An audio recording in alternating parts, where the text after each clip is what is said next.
Hello guys, स्वागत है आपका न्यू वीडियो सेशन में, जिसके अंदर आज हम करने जा रहे हैं पोर्टफोलियो मैनेजमेंट। पोर्टफोलियो मैनेजमेंट बच्चों को लगता है बहुत बड़ा चैप्टर है, बहुत सारे फार्मूले याद करने पड़ते हैं। डोंट वरी, हम बिल्कुल आसान तरीके से इसको करेंगे। इसकी ABCD से स्टार्ट करेंगे। ABCD स्टार्ट करने के बाद मतलब बिल्कुल छोटी छोटी बेसिक टर्म्स सीखेंगे। उसके बाद हम फॉर्मूला बेस्ड आएंगे। उसके बाद हम कुछ प्रैक्टिकल सिनेरियो भी देखेंगे।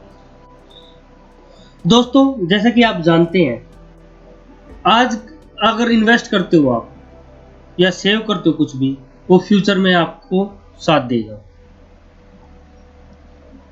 आज की इन्वेस्टमेंट आपके फ्यूचर को ब्राइटन करती है, चमकाती है। अगर आप आज एक स्टूडेंट हो तो आप क्या कर सकते हो, अपनी पॉकेट मनी से भी आप सेव करके इन्वेस्ट कर सकते हो। और जब तक आपकी ग्रेजुएशन कंप्लीट होगी या आपका कोई कोर्स कंप्लीट होगा, तब तक आपके पास सफिशिएंट मनी होगी जिससे कि आप अपना जो भी कोई बिजनेस स्टार्ट करना चाहते हैं, एक तरह से वो स्टार्टअप में सहायता करेगा। तो इस चैप्टर के अंदर हम पैसे से पैसा बनाना सीखेंगे, और वो भी कम खतरा उठाएं। पहले हम क्या करेंगे, पहले हम एकेडमिक पर्पज से करेंगे, फिर उसके बाद प्रैक्टिकल सिनेरियो करेंगे। तो करते हैं स्टार्ट।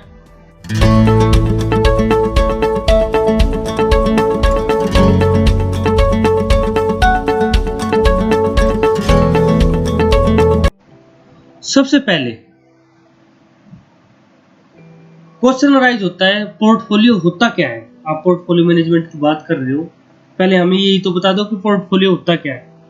मैनेजमेंट तो हम जनरल पता है, हमें जनरल लैंग्वेज में किसी भी चीज को मैनेज करना अच्छे तरीके से। इसको समझने के लिए एक एग्जांपल लेते हैं। सपोज आपके पास 1000 रुपए हैं फिलहाल, और आपके पास 5 ऑप्शन है। पहला ऑप्शन आपके पास ये है कि उन 500 रुपए को आप खर्च देते हैं, दोस्तों के साथ घूमने जाते हैं, पिक्चर देखते हैं। एक तो ये है आपके पास ऑप्शन।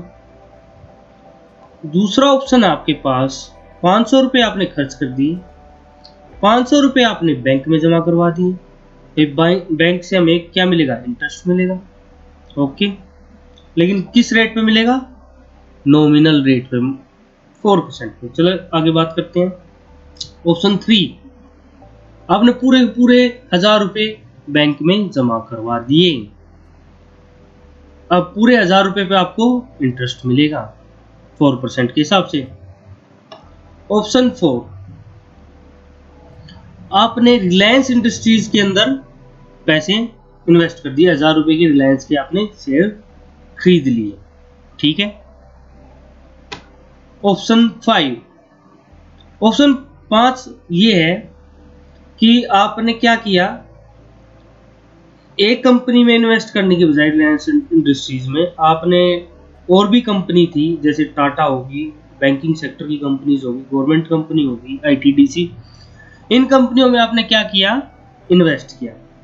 तो आप बताइए कौन सा ऑप्शन चूज करना चाहते हैं। कमेंट सेक्शन में आप दे सकते हो कि आपने कौन सा ऑप्शन चूज किया।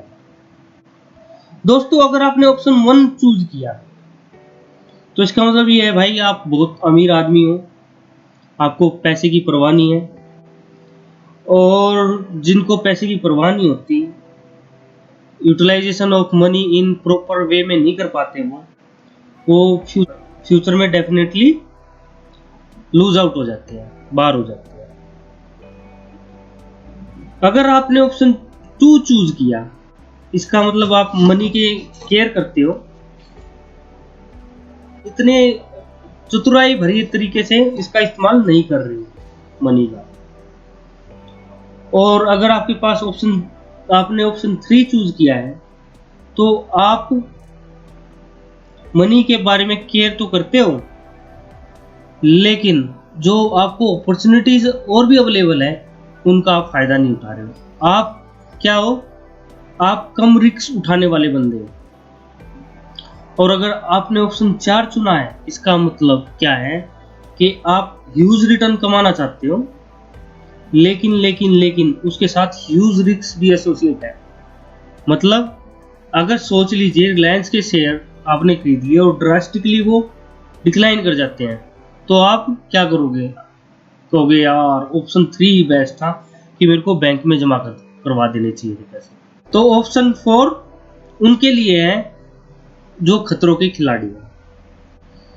ऑप्शन 5, अगर आपने ऑप्शन 5 चूज किया है तो मतलब क्या है भाई, तुम एक इन्वेस्टर हो और आप इतने क्लेवर हो कि आपकी मनी को आप ढंग से यूटिलाइज कर रहे हो, और जो आप खतरों के खिलाड़ी भी नहीं हो।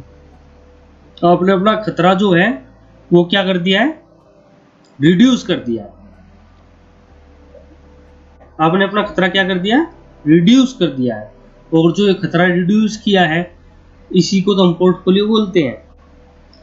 आप में से कुछ बोल सकते हैं कि भाई ऑप्शन 1 ठीक था या ऑप्शन 2 ठीक था या ऑप्शन 3।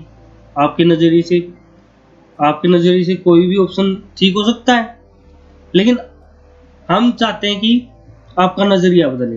दोस्तों ये बता दूं मैं आपको, ये जरूरी नहीं कि आप स्टूडेंट हो या लेमैन, मतलब आपको कुछ नहीं पता।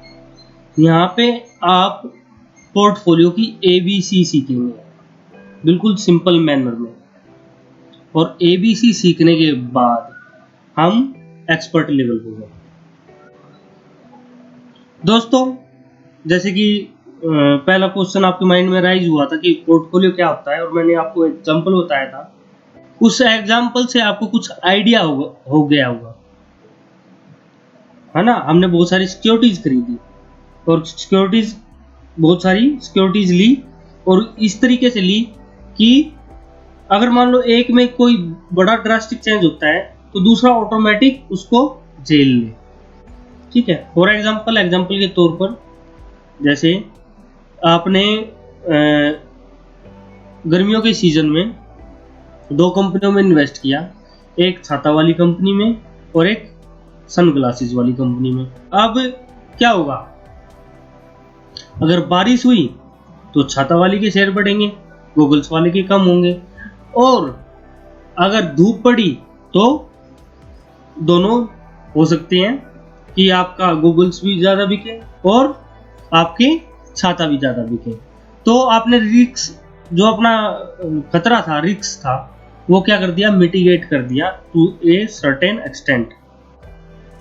तो सिंपल वर्ड्स में बोलें, पोर्टफोलियो क्या है? पोर्टफोलियो है combination of various securities which reduce risk by maintaining a good rate of return. Portfolio क्या है? Portfolio combination of various securities which reduce risk by maintaining a good rate of return. जब हम portfolio पढ़ना जा रहे हैं तो हम शुरुआत करेंगे बिल्कुल बेसिक फंडामेंटल नॉलेज से और बेसिक स्टैटिक्स से, क्योंकि इसके अंदर बहुत सारी स्टैटिक्स यूज होती है। करने की जरूरत नहीं है, बिल्कुल बेसिक स्टैटिक्स यूज होती है। और हम किस लिए हैं? हम बिल्कुल बेसिक पॉइंट से उठाएंगे। तो बेसिक पॉइंट्स करते हैं स्टार्ट। पहला बेसिक पॉइंट है अपना, व्हाट इज रिटर्न। हम रिटर्न करते हैं कि हमें जो भी पैसा लगाए उस पर क्या मिलनी चाहिए? हमें रिटर्न पता आपको, आपने जो इन्वेस्टमेंट किया है उसका आउटकम। ठीक है, पॉजिटिव आउटकम, नेगेटिव नहीं, पॉजिटिव आउटकम रिटर्न बोला जाता है। तो रिटर्न हम कैसे निकालेंगे? मेथड से, फॉर्मूला से हम निकालेंगे। Return is equal to price at the end minus price at the beginning plus any income distribution divide by price at the beginning. मतलब अगर आपने कोई इन्वेस्टमेंट की है 2-3 महीने पहले, तो बिगिनिंग में जितने की थी और जब आपने बेची वो प्राइस आपको पता होना चाहिए। और बीच में अगर आपको कोई इनकम डिस्ट्रीब्यूशन हुआ है, फॉर एग्जांपल आपको डिविडेंड मिला है, तो हम उस डिविडेंड को ऐड कर देंगे। एग्जांपल के तौर पर मान लीजिए आपने रिलायंस इंडस्ट्रीज में 100 रुपए लगाए थे 25 जनवरी 2016 को। मान लीजिए उस टाइम पे रिलायंस का शेयर 100 रुपए का था और आपने वो 150 में आज बेच दिया, वैसे तो 1600 के करीब है उसका शेयर, लेकिन मान लीजिए आपने 150 में आज उसको बेच दिया, तो कितने % रिटर्न आपने कमाई? आपने प्रॉफिट पहले तो 50 कमाया ना, 100 पे 50, तो 50% आपकी रिटर्न हो गई। हमने कैसे निकाला? Price at the and. Price at the and कितना है? 150। प्राइस एट द बिगिनिंग कितना है? 100। जब हमने खरीदा था divide by price at the beginning, beginning में 100 था, तो 50% आपका क्या हो गया? रिटर्न हो गई। अब चलते हैं नेक्स्ट बेसिक पॉइंट की तरफ। Basic point number 2, average return क्या है? कुछ बच्चों को तो पता ही होगा, रिटर्न निकालना पहले ही पता होगा, एवरेज रिटर्न भी पहले ही पता होगा उनको। लेकिन बच्चों जिनको नहीं पता, बिल्कुल शुरुआत से स्टार्ट करें, हम कुछ नहीं छोड़ेंगे, तो ज़्यादा एक्साइटेड मत हो जाना या आगे मत भाग जाना। बिल्कुल बेसिक पॉइंट से ही हमें सीखना है। तो एवरेज रिटर्न क्या है? Average return, return divide by numbers of years, जहां तक आपने उसको इन्वेस्टमेंट को रिटेन किया है। एक एग्जांपल ले लेते हैं। ये 5 साल दिए हुए हैं आपको, 2001, 2, 3, 4, 5, रिटर्न दी हुई है 10, 12, 15, 25, 30। एवरेज रिटर्न क्या है? टोटल रिटर्न सारी आपने जोड़ दिए, 10 प्लस 12 प्लस 15 प्लस 25 प्लस 30, और उसको डिवाइड कर दिया नंबर्स ऑफ ईयर्स से, तो वो आ गई आपकी एवरेज रिटर्न। ठीक है, आपको पता चल गया रिटर्न क्या होती है और एवरेज रिटर्न क्या होती है। और दोस्तों इनका यूज होना है आगे जाके, तो ऐसा मत सोचना कि वैसे बेसिक नॉलेज के लिए, वो आपको पोर्टफोलियो में पूरा पूरा यूज आएगा रिटर्न का और एवरेज रिटर्न का। अब चलते हैं बेसिक पॉइंट नंबर 3 की तरफ। बेसिक पॉइंट नंबर 3 की तरफ, what is expected return based on probability. अच्छा, एक्सपेक्टेड रिटर्न क्या होती है? एक्सपेक्टेड रिटर्न होती है फ्यूचर से रिलेट, और जो रिटर्न होती है खाली वो होती है पास्ट से रिलेट। और एक्सपेक्टेशन हम प्रोबेबिलिटी से निकालते हैं। भाई मैं 100 रुपये कमाऊंगा, इसके चांस कितने हैं? 0.50। मैं 200 रुपये कमाऊंगा, इसके कितने चांस है? 0.25। तो ये क्या है? प्रोबेबिलिटी फ्यूचर, क्योंकि फ्यूचर अनसर्टेन है, और फ्यूचर की रिटर्न निकालने के लिए हम प्रोबेबिलिटी का यूज करते हैं। तो एक्सपेक्टेड रिटर्न जो होगी वो होगी return into multiply by probability. जैसे इस एग्जांपल में देख लेते हैं, इसमें आपकी रिटर्न दी हुई है 10, 20, 50, 70 और 100। ठीक है, और प्रोबेबिलिटीज दी हुई है। 10 रुपए कमाने की प्रोबेबिलिटी आपकी 0.20, 20 रुपए कमाने की आपकी 0.50, 50 रुपए कमाने की आपकी 0.10, ठीक है। ऐसे 0.110, 0.110 फॉर 70 और 100 रुपए कमाने के लिए आपकी प्रोबेबिलिटी है इतनी। तो एक्सपेक्टेड रिटर्न क्या होगी? एक्सपेक्टेड रिटर्न होगी रिटर्न इनटू प्रोबेबिलिटी। अब रिटर्न 10 है, 10 into 0.20 plus 20 into 0.50 plus 50 into 10.10, ऐसे करके मल्टीप्लाई रिटर्न इंटू प्रोबेबिलिटी। वो हमारी जो एक्सपेक्टेड रिटर्न आई है वो आई है 34%। कितने एक्सपेक्ट कर रहे हैं हम फ्यूचर में हमको इनकम जनरेट होगी? वो होगी 34%। और बच्चों ध्यान देंगे हम दोस्तों कि प्रोबेबिलिटीज का जो सम होता है वो ऑलवेज 1 होता है।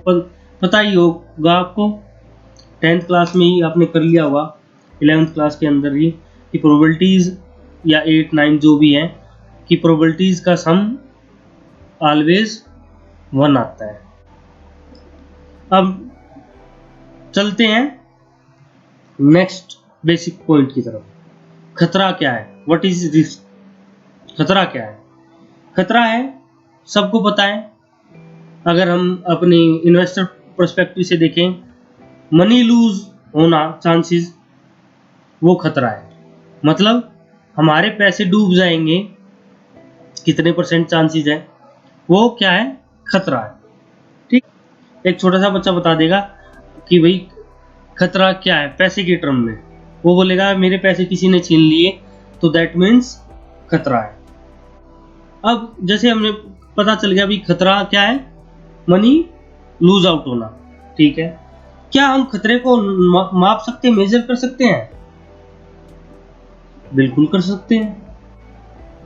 सबसे पहले हमें खतरे को मापना है, आइडेंटिफाई करना है रिस्क को। How it arise, how we can identify it. आगे खतरे से बढ़ने से पहले मैं एक छोटी सी स्टोरी बता देता हूं आपको। स्टोरी रियल स्टोरी है। 11th क्लास में मेरा एक दोस्त था, अब भी है, पंकज नाम का। हम उसको प्यार से टिड्डा बोलते थे, टिड्डा मेंडिस। हम 2 ही बच्चे थे अपने गांव से जो दिल्ली गवर्नमेंट स्कूल में पढ़ते थे, और हमें 40 रुपए के अराउंड मिलते थे पॉकेट मनी के डेली बेसिस पे। उसमें से है ना 20 रुपीज तो हमारा फेयर ही लग जाता था। लेकिन जो टिड्डा है मेरा दोस्त, बड़ा ही चीप किस्म का आदमी है, वो कभी पैसे नहीं खर्च सकता। वो क्या करता था उस टाइम पे भी, अब तो काफी मिलना जुलना कम हो गया मेरा उससे, उस टाइम पे भी मुझसे पैसे बोरो करता था। जब भी कुछ उसको दिख जाता था, आइसक्रीम या कोई भी टेबल थिंग, तो तभी बोलता था मोहित ये खाएंगे। मैं भाई नहीं, इतने पैसे नहीं है। बोला चल मेरे को उधार दे दे। मैं चल ठीक है उधार ले ले भाई। धीरे धीरे करके उसने मुझसे बोरो कर लिए 200 रुपीज। छोटा सा अमाउंट है अब तो, लेकिन उस टाइम पे हमारे लिए बड़ा था 200 रुपीज। जब भी मैं उसको वापस करने के लिए बोलता कि भाई पैसे दे दे मेरे, वो हमेशा नेगलेक्ट कर देता, भाई मैं नहीं दे रहा, भाई दे दे पैसे मेरे, भाई मैं दूंगा, भाई दे दे मेरे पैसे, दे रहा हूं तेरे पैसे, लेकिन मैं सिक्के लेके आऊंगा 1-1 रुपए के और तेरे माथे पे चिपका के दूंगा। मैं ओ भाई, ये बंदा तो भाई बड़ा खतरनाक मिला, मेरे तो पैसे फंस गए, अब तो पैसे नहीं मिलेंगे। उस टाइम पे मुझे पता चला कि भाई मैंने जो पैसे इन्वेस्ट किए थे वो 100% रिस्क जोन के अंदर किए थे, लेकिन somehow I got my money, मुझे मेरे पैसे वापस मिल गए। तो अब हम बात कर लेते हैं टाइप्स ऑफ रिस्क की, खतरों के प्रकार। मेनली 2 तरीके के खतरे होते हैं, एक सिस्टमैटिक रिस्क और एक अनसिस्टमैटिक रिस्क।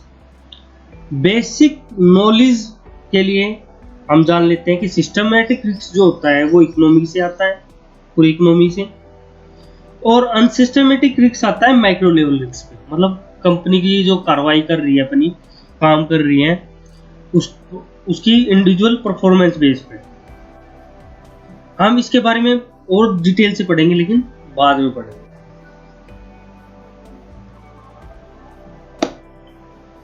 अब बात कर लेते हैं सिक्योरिटीज के लिए रिस्क क्या होता है, खतरा क्या होता है सिक्योरिटीज के लिए। इसके लिए एक एग्जांपल ले लेते हैं और उससे समझते हैं कि सिक्योरिटीज की बात करेंगे, सिक्योरिटीज के खतरे की बात करेंगे। यहाँ पे आपको दिया हुआ है एग्जांपल के अंदर 5 इनिंग्स दी हुई हैं विराट कोहली और बाबर आजम की, दोनों के स्कोर दिए हुए हैं। पहले मैच में विराट कोहली ने 91 स्कोर किया था, बाबर आजम ने मात्र 6 रन, पाकिस्तानी बेचारा। दूसरे इनिंग में विराट कोहली ने 105 स्कोर किया, वही बाबर आजम ने 115। तीसरे में 102 विराट कोहली ने, बाबर आजम ने 85, और चौथे मैच में विराट कोहली ने 82 और बाबर आजम ने 41, और फिफ्थ इनिंग में 95, और फिफ्थ इनिंग में बाबर आजम ने 109 रन स्कोर किया। तो मैं आपसे एक क्वेश्चन पूछता हूँ, बताइए आप, अगर मान लीजिए 6th मैच होने जा रहा है, अभी 50 मैच हुए, 6th मैच होने जा रहा है, और आपको बोला जाए, क्या बोला जाए, 90 से कौन ज्यादा स्कोर करेगा 6th मैच में, बैट कीजिए, तो आप किसके ऊपर बैट करोगे? आप विराट कोहली के ऊपर बैट करोगे या बाबर आजम के ऊपर? किसके ऊपर आप बैट करोगे? चलो एक हम ऐसे, मतलब हम इन्वेस्टर हैं, हम स्टूडेंट हैं, हम ऐसे ही नहीं बोलेंगे कि हम विराट कोहली या बाबर आजम पे हम क्या करें, इन्वेस्ट करें। हम स्टैटिक्स देखते हैं, ठीक है, स्टैटिक्स देखते हैं। अब देखिए ये है विराट कोहली के स्टैटिक्स। विराट कोहली के अगर आप देखोगे जो आपकी रेड वॉयलेट लाइन है वो तो है विराट कोहली की स्कोर्स, और जो एवरेज लाइन है वो है रेड लाइन। तो आप देखेंगे कि है ना, जो एवरेज लाइन के आसपास ही विराट कोहली परफॉर्मेंस दे रहा है और उसकी एवरेज लाइन है 95। अब बात कर लेते हैं बाबर आजम की। बाबर आजम का चार्ट देख लीजिए, उसका एवरेज आया है 71.2 और वो अपनी एवरेज लाइन से, जो कि रेड लाइन है, एवरेज लाइन से कितना डेविएशन कर रहा है, कितना ऊपर नीचे जा रहा है, बहुत ज्यादा। तो रिस्क किस में लगता है आपको, बाबर आजम में ज्यादा है या विराट कोहली के ऊपर बैट करने में रिस्क ज्यादा है? ऑब्वियस सी बात बच्चों, समझ गए होंगे आप कि बाबर आजम के ऊपर इन्वेस्ट करना बड़ा रिस्की है, क्योंकि वो अपनी एवरेज लाइन से बड़ा ही डेविएट हो रहा है। तो उसका पता नहीं इस मैच में वो 6 रन बनाएगा या 5 रन बनाएगा, लेकिन हाँ विराट कोहली का श्योर है एक तरीके से कि भाई हाँ वो 90 से अब तो बनाएगा ही बनाएगा। वैसे फ्यूचर अनप्रेडिक्टेबल होता है, लेकिन फिर भी एक्सपेक्टेड क्या रहेगा हमारा कि विराट कोहली 90 से अब स्कोर करेगा, क्योंकि वो उसकी एवरेज लाइन है 95 और उसके आसपास ही वो परफॉर्मेंस दे रहा है। तो सिक्योरिटी रिस्क क्या है? सिक्योरिटी रिस्क है डेविएशन।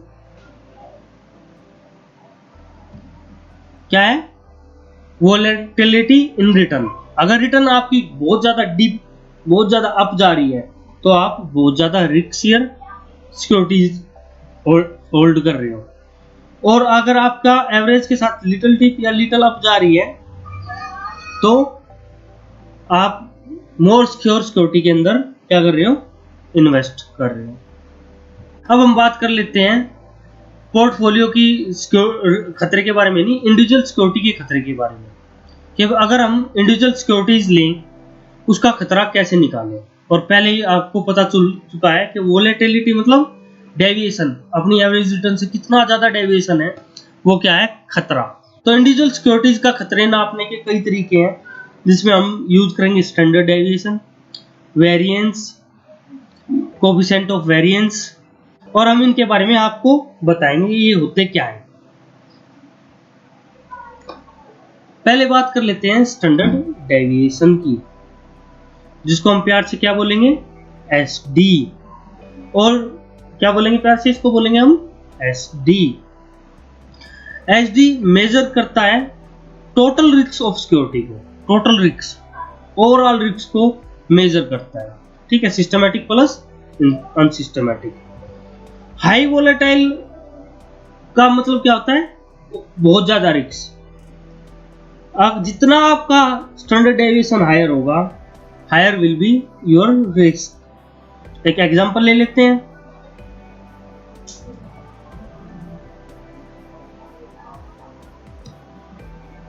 ये रहा आपका एग्जांपल। एग्जांपल में आपको दिया हुआ ईयर 1 2 3 4, इंडिविजुअल सिक्योरिटी की बात करें हम, 1 2 3 4 5 रिटर्न दी हुई है 20 -10 30 -5 और 15। अब पहले तो हम डेविएशन निकालेंगे। डेविएशन निकालने का मैंने बता ही दिया था आपको, अगर आप समझे हो उस एग्जांपल से, विराट कोहली से वाले एग्जांपल से। पहले हम निकालेंगे एवरेज रिटर्न। हमारी यहाँ पे एवरेज रिटर्न कैसे निकलेगी, एवरेज रिटर्न आपने सीख लिया था, total return divide by numbers of year, ठीक है। टोटल रिटर्न आई आपकी 50, 20 plus -10 plus 30 -5 plus 15, total I आपकी 50 divide by number of years 5 है, तो 10% आपकी क्या आई, एवरेज रिटर्न। अब हमें डेविएशन देखना है एवरेज रिटर्न से कितना हुआ उनका, ठीक है। वो कैसे निकलेगा, रिटर्न माइनस एवरेज रिटर्न। इसको हम डी से रिप्रेजेंट करते हैं, किससे रिप्रेजेंट करते हैं, डी से। तो 20 में से 10 गई 10, -10 में से -10 गए -20, 30 में से -10 गई 20, -5 -10 -15, और ऐसे ही 5 आ गया, ठीक है। अब हम है ना एवरेज जो हमारा डेविएशन आया है, डेविएशन बेस पे हम डिसीजन नहीं ले सकते, क्योंकि जो डेविएशन का आप सम करके देखोगे ना, वो देखोगे कि 10 plus minus 20 plus 20 minus 15 plus 5 कितना आएगा, 0। तो इस बेस पे तो हम डिसीजन नहीं ले सकते, इसलिए हम क्या करेंगे, डी स्क्वायर करेंगे। क्या करेंगे, D square, D into D बोल लीजिए या डी स्क्वायर बोल लीजिए। आपने इसका डी स्क्वायर किया, 100 400 400 300 और 25, 10 का स्क्वायर 100 माइनस 20 का 400, 20 का 400 माइनस 15 का 300 और 5 का 25। इसको कॉन्फिगरेशन डेविएशन, स्टैंडर्ड डेविएशन भी बोलते हैं।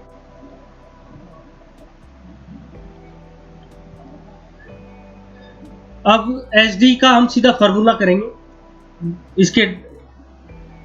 इसके डेरिवेशन की तरफ नहीं जाएंगे, फार्मूले के डेरिवेशन की तरफ नहीं जाएंगे। हाँ, हम लॉजिकल मेथड से जरूर करेंगे एसडी निकालना। इक्वेशन आप याद कर लीजिए, डेरिवेशन इन फ्यूचर हम इसका डेरिवेशन भी करेंगे। तो इक्वेशन ऑफ एसडी होती है, एसडी कैसे निकालते हैं, एसडी निकाला जाता है, कार्ल पियर्सन ने निकाला था, बहुत सारा डाटा उठाया होगा, वो एनालाइज किया होगा, फिर जाके उन्होंने ये फॉर्मूला निकाल के दिया। उन्होंने निकाल के दिया कि भी हमारा एसडी जो होता है वो होता है, एसडी जो होता है, ये इक्वेशन देख के डर तो नहीं गए आप, डोंट वरी, बिल्कुल आसान तरीके से इसको मैं खोल देता हूँ, ठीक है। आसान तरीके में ऐसे बोलेंगे हम, एसडी जो होता है हमारा, एसडी होता है समेशन ऑफ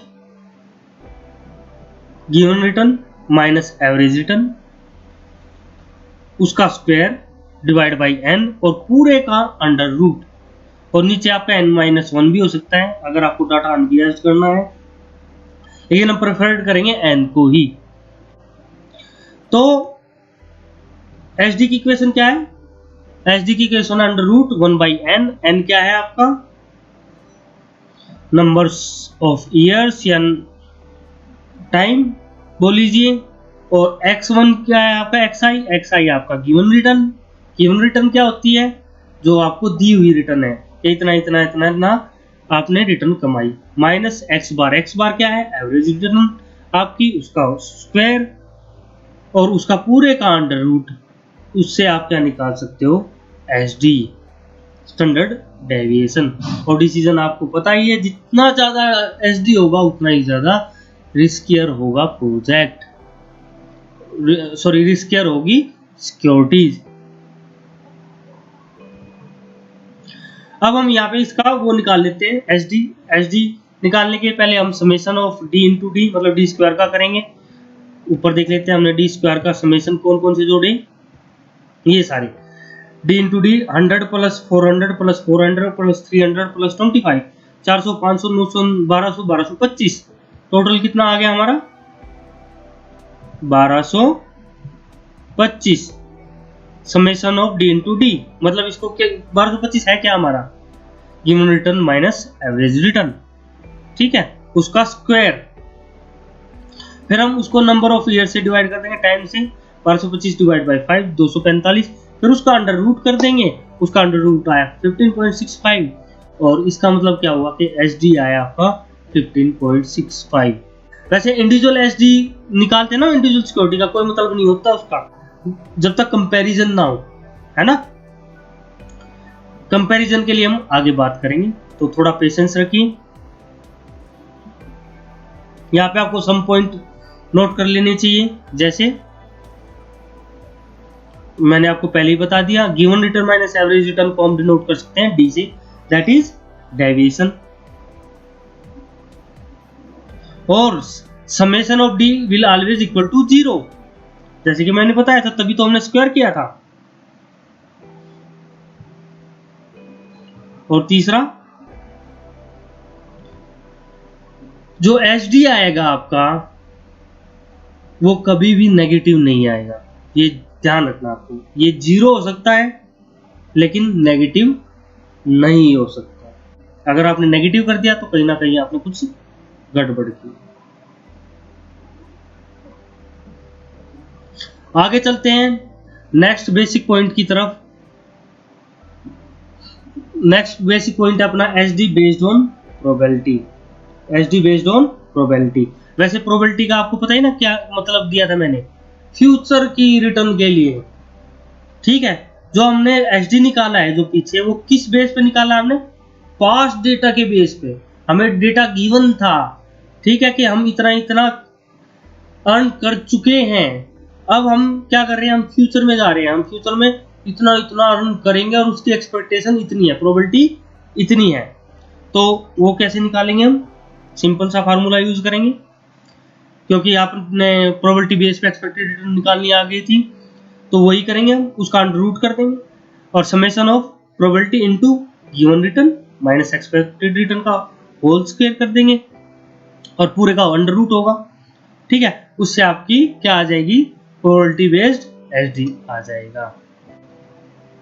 अब अनदर वे की बात कर लेते हैं रिस्क को फाइंड आउट करने की, और वो जो अनदर वे है इंडिविजुअल सिक्योरिटीज का, फिलहाल इंडिविजुअल सिक्योरिटी की बात कर रहे हैं, वो है वेरिएंस। क्या है, वेरिएंस। आ जाओ, वेरिएंस। वेरिएंस आ गया। वेरिएंस भी मेजर करता है रिस्क को, खतरे को। इसको वेरिएंस को हम डिनोट करते हैं स्क्वायर ऑफ एच डी। किससे, स्क्वायर ऑफ एच डी से। मतलब एच डी का हम क्या कर देते हैं, स्क्वायर कर देते हैं। और डिसीजन जो होता है इसके बेस पर वो होता है जितना हायर वेरिएंस होगा उतने ही हायर रिस्क होगा। ठीक है, एग्जांपल के तौर पर दो कंपनी की सिक्योरिटीज दी हुई है आपको, टाटा। एग्जांपल देखिए, इसमें आपको दो सिक्योरिटीज दी हुई है जिनका एचडी दिया हुआ है, टाटा का 10, रिलायंस का 5। और तो वेरिएंस क्या होगा, एचडी का स्क्वायर। एचडी का स्क्वायर, टाटा का 10 का स्क्वायर 100, 5 का स्क्वायर 25।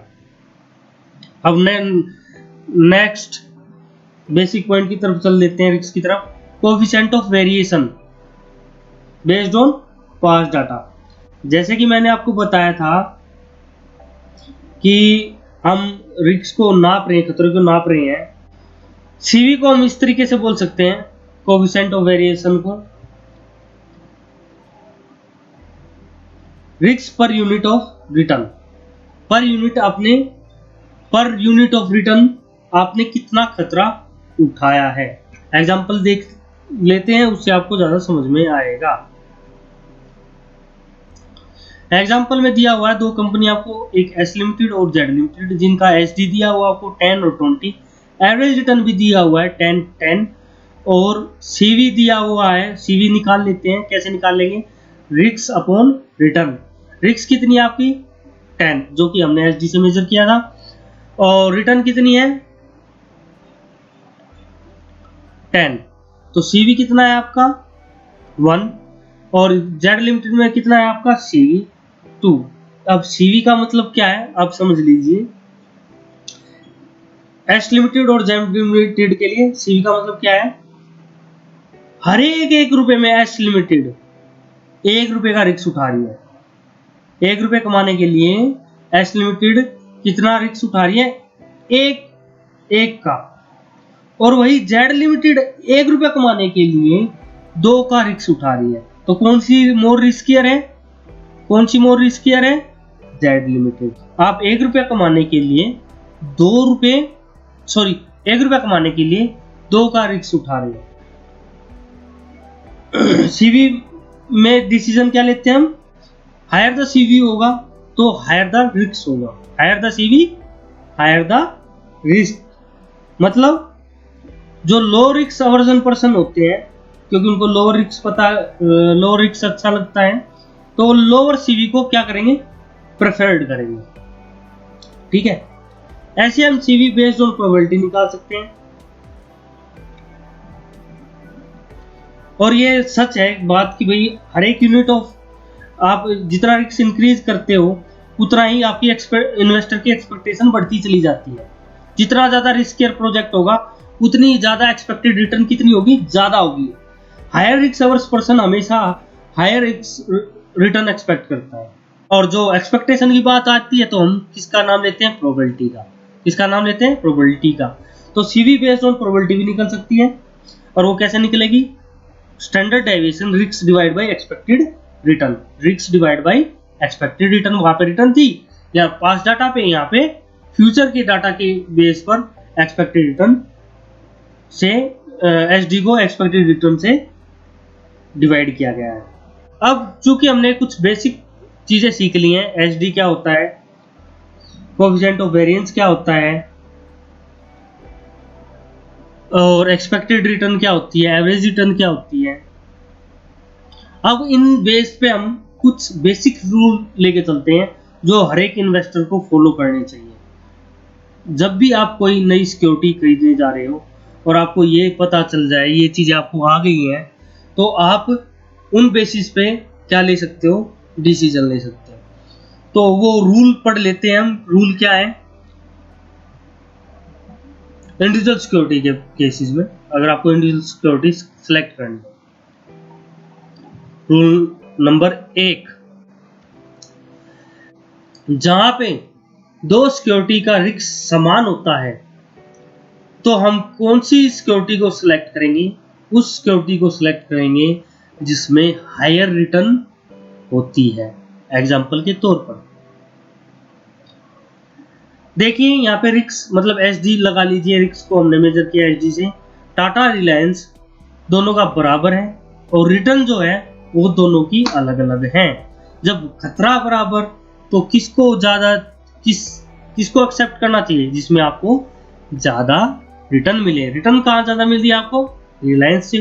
तो सिंपल सी बात है, आपको क्या करना पड़ेगा, रिलायंस को सिलेक्ट कर लीजिए। अगले बेसिक रूल की तरफ चलते हैं। बेसिक रूल नंबर 2, जब रिटर्न सेम हो टू सिक्योरिटीज के तो हमें कौन सी सिक्योरिटी सिलेक्ट करनी है, हमें वो सिक्योरिटी सिलेक्ट करनी है जिसका रिस्क कम हो, जिसमें इन्वेस्ट करना खतरे से, जिसमें इन्वेस्ट करोगे आप उसमें कम खतरा हो as comparison to other. Example ले लेते हैं, जैसे टाटा रिलायंस का ले लेते हैं। इनका देख लीजिए रिटर्न सेम है, 15-15 रुपए कमा के दे रहे हैं, लेकिन हमारा एसडी निकाला था हमने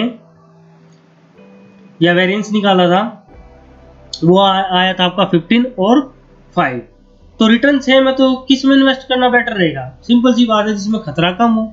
यहाँ पूरे चांसेस हैं टाटा में पैसे डूबने के, रिलायंस में कम चांसेस हैं डूबने के, तो किस में लगाएं। जब दोनों ही बराबर दे रहे हैं रिटर्न तो हम क्यों ना रिलायंस में लगाएं। ठीक है, अब चलते हैं बेसिक रूल नंबर 3 की तरफ।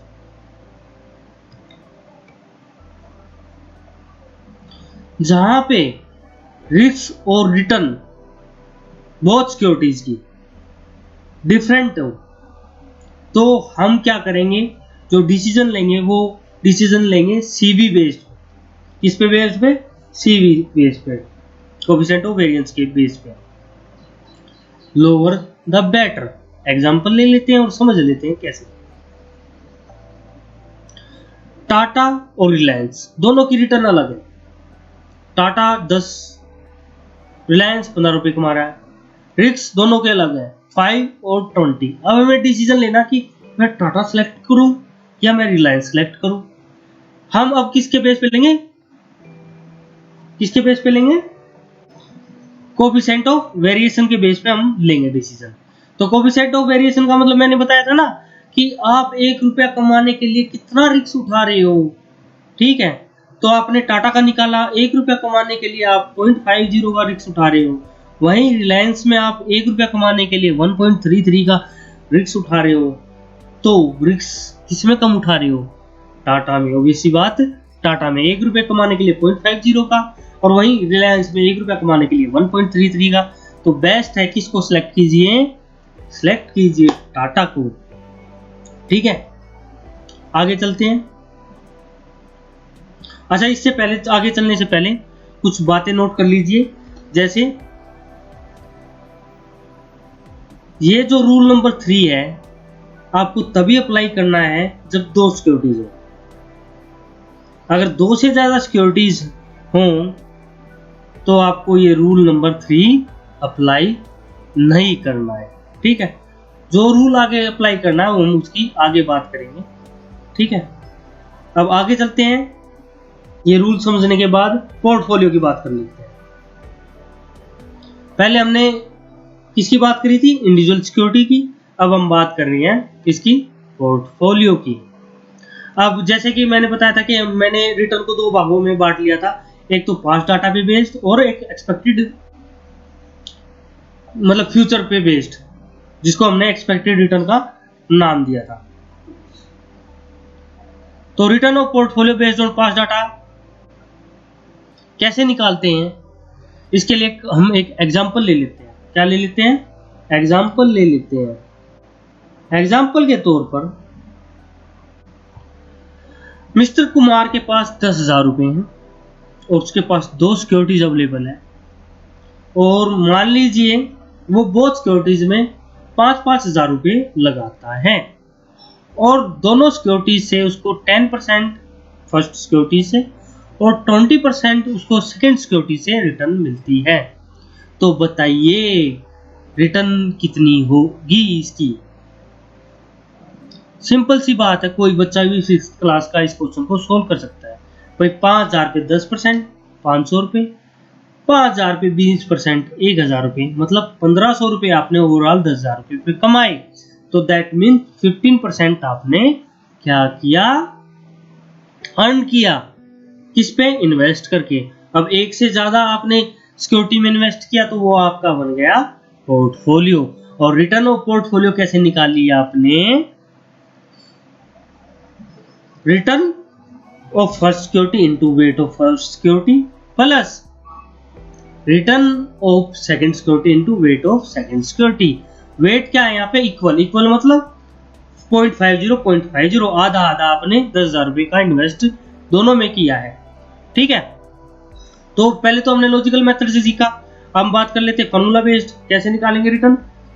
Return into weight, return of A into weight of A plus return of B into weight of B, security B या सिक्योरिटी ए। ठीक है, अब हम बात कर लेते हैं एक्सपेक्टेड रिटर्न फ्यूचर बेस्ड के पोर्टफोलियो रिटर्न हम कैसे निकालेंगे फ्यूचर एक्सपेक्टेड रिटर्न बेस्ड पर। सिंपल सी बात है, एक्सपेक्टेड में तो प्रोबेबिलिटी ज्यादा होती है, तो कैसे निकालेंगे? Expected return of security A into weight of security A plus expected return on security B into weight of security B.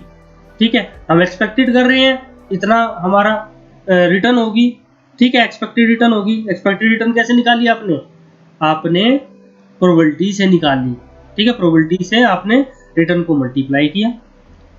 ठीक है, वो आपकी एक्सपेक्टेड रिटर्न ऑन सिक्योरिटी आ गई इनटू वेट ऑफ सिक्योरिटी है। आप कितना वेट देना चाहते हो सिक्योरिटी को? आप 50% इन्वेस्ट करना चाहते हो 100 रुपये में से, तो 50 ले लेंगे। आप 60 रुपये इन्वेस्टमेंट करना चाहते हो 100 रुपये में से, तो 60 ले लेंगे, 0.60। इस तरीके से हम पोर्टफोलियो की रिटर्न निकाल सकते हैं। एक्सपेक्टेड रिटर्न पोर्टफोलियो की एक्सपेक्टेड रिटर्न निकाल सकते हैं। अब बात कर लेते हैं पोर्टफोलियो के खतरों के बारे में। किसके बारे में? पोर्टफोलियो में खतरे। जैसे कि मैंने आपको पहले बताया था कि वोलेटिलिटी का मतलब क्या होता है? खतरा। जितनी वोलेटाइल होगी कोई भी सिक्योरिटी की रिटर्न उसकी एवरेज रिटर्न से, उतना ही ज्यादा क्या होगा? खतरा होगा। ठीक है, उसमें हमने 2 चीजें निकालनी सीखी थी, एचडी और कोएफिशिएंट ऑफ वेरिएंस। यहाँ पे हम रिस्क ऑफ पोर्टफोलियो में 2 और चीजों की बात करेंगे, वो होगी आपकी कोएफिशिएंट ऑफ कोरिलेशन और कोवेरिएंस। ठीक है, तो सबसे पहले हम जो बात कर लेते हैं वो बात कर लेते हैं एचडी ऑफ पोर्टफोलियो। स्टार्ट करने से पोर्टफोलियो के एचडी निकालने से पहले पोर्टफोलियो के मैं आपको बता देता हूं। जैसे हमने वेटेड एवरेज निकाला था रिटर्न निकालते वक्त, पोर्टफोलियो की रिटर्न निकालते वक्त वेटेड एवरेज किया था, वेट से मल्टीप्लाई किया था किसको? रिटर्न को। यहाँ पे हम वेट यूज नहीं करेंगे, ऐसे नहीं निकालेंगे रिटर्न इनटू वेट, ऐसे नहीं निकालेंगे। HD into weight, HD into weight of security A plus HD of weight of security B into weight of B, ऐसे नहीं निकालेंगे। इससे क्या हो जाएगा? गलत हो जाएगा। ये हम लॉजिकली आपको प्रूव भी करके दिखाएंगे कि ऐसा करना गलत है। ठीक है, वो हम आपको आगे जाके करके दिखाएंगे।